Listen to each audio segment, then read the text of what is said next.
This 45-year-old boda rider in Uganda scammed Centenary Bank of 332 million Ugandan shillings.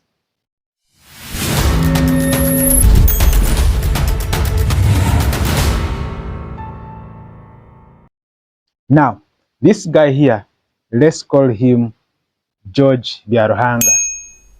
George Byaruhanga is a boda rider seated at his normal stage, waiting for customers, and customers are not coming. It's raining, money is not coming, it doesn't have what to eat at home. Life is really very hard. Now, George gets an idea. Banks have a lot of money. Why should I be suffering at this moment? Why not go to a certain bank somewhere and get some money for myself? This is where George gets this very interesting idea. Let me go to one of the banks in Uganda and think of any person who might be having a lot of money in that bank. Let me go and impersonate that guy.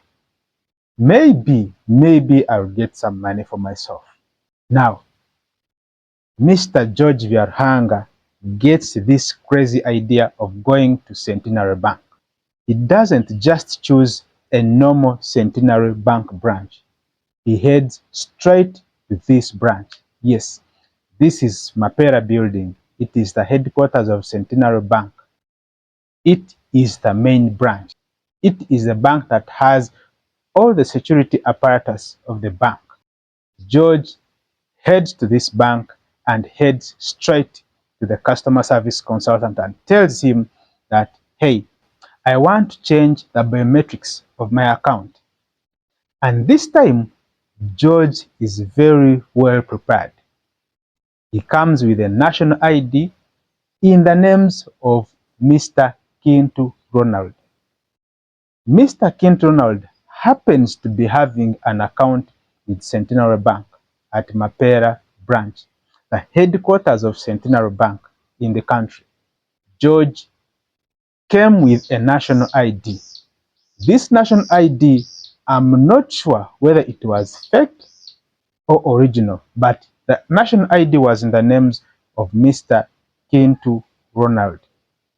It is believed that Kintu Ronald is a very rich man, and we shall know the details of Mr. Kintu Ronald later in the video, but for now, we know that Kintu Ronald is a rich man.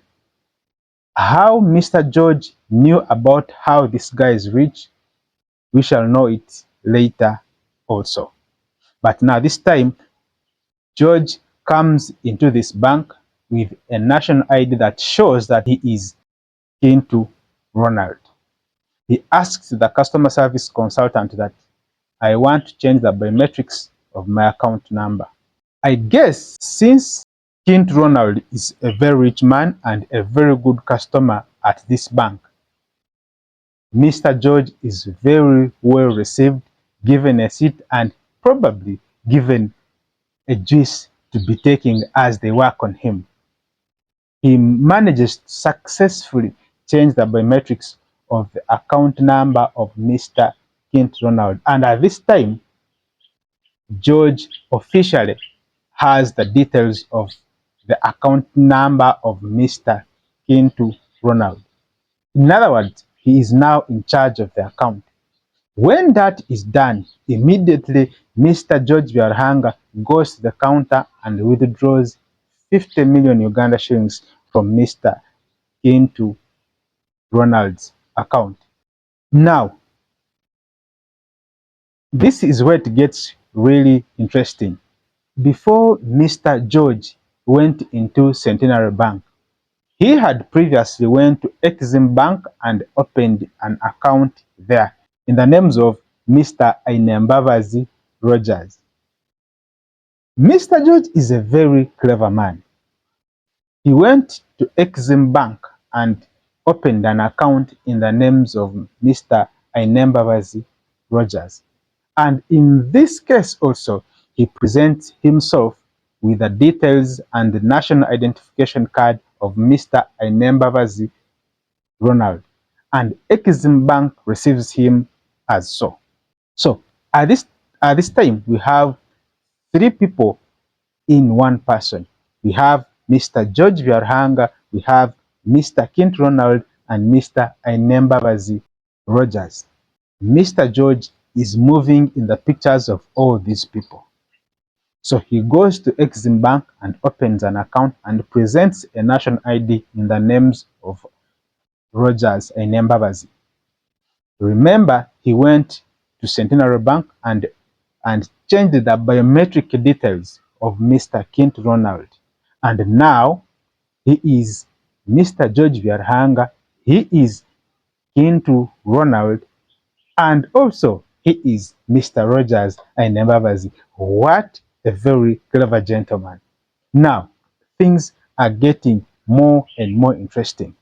So, when Mr. George finally gets hold of Mr. Kint Ronald's account details, and after he has drawn 50 million from that account, he goes back to the same bank and transfers 250 million Ugandan shillings from Mr. Kint Ronald's account to Mr. Rogers and Mbabazi's account in Exim Bank. Now, as we talk now, Mr. George Byaruhanga has so far withdrawn 300 million from Mr. Kintu Ronald's account. At this moment, Centenary Bank is not yet aware that Mr. George Byaruhanga is not the actual owner of this account. A few days later, Mr. George Byaruhanga continues with his scheme. He goes to an agent banker and withdraws 32 million from there. Remember, he had withdrawn 50 million from that same account over the counter in Centenary Bank.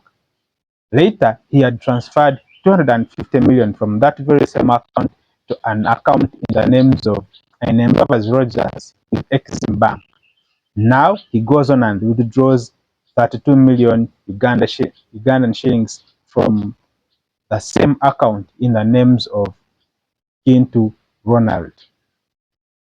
This brings us to a total of 332 million Ugandan shillings withdrawn from an account which does not belong to him at all. What a clever idea. But now, things are yet to get more and more interesting. At that moment, Centenary Bank realizes that there have been transactions of huge amounts of money on this very same account in a very short space of time. The management at Centenary Bank gets interested in knowing the details of this account. It's at this moment that they realize that the person who is actually operating this account is not the actual owner of the account. Now it gets interested and involves the police. They finally land on Mr. George Byaruhanga and gets him arrested. Now, the arrest of Mr. George Byaruhanga is a very interesting idea, but not as interesting as where we are heading in this video. Now, Mr. George Byaruhanga was a very clever gentleman. Just imagine, he was very, very careful with choosing which kind of person to impersonate in this bank. He was very specific with impersonating Mr. Kintu Ronald. I want to believe that he either knew Mr. Kintu Ronald personally, or somebody inside the bank had given him the details about him. It is possible that he might have gotten an insider who gave him the information about Mr. Kint Ronald and how it is easy to get so much amount of money in a very short time without him actually noticing. Now, the reason as to why this story is very interesting and very touching to any normal Ugandan is that When you're opening an account, you're asked for your biometrics. On top of that, you're asked to provide your national ID details and also your passport photographs. So, the reason as to why it is very possible that this was an inside job is that how was it very easy for somebody whose photo does not appear in the bank system was able to change the details of an account that does not belong to him at all?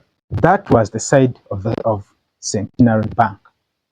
Now, on the side of Exim Bank, George Byaruhanga was able to open an account in Exim Bank in the names of Mr. Rogers and Mbabazi with the details that do not actually belong to Mr. Rogers and Mbabazi. I have to believe that in all this process, he was using fake identities. And how is this possible, moreover, in the banking sector? It is assumed that the banking sector is the most secure place. It is the institution that has or should have the most sophisticated security systems because it deals with people's funds. What do we learn from the story of the Centenary Bank scam? There has been incidences of where so many people have scammed Centenary Bank of such amounts of money. And this leaves us with questions like, is our money safe in the bank? That should be a question for another day. But the takeout in this video is that as we get into the digital economy, there are so many things that should be considered. One of the very things that should be considered is, as you open an account in a particular bank, have you taken due diligence? Have you identified the loopholes in the system of the bank you're trying to deal with? There are so many people who have been robbed through these loopholes in the financial system. If there is anything you've learned in this story, let us know in the comment section. This is Wamba TV.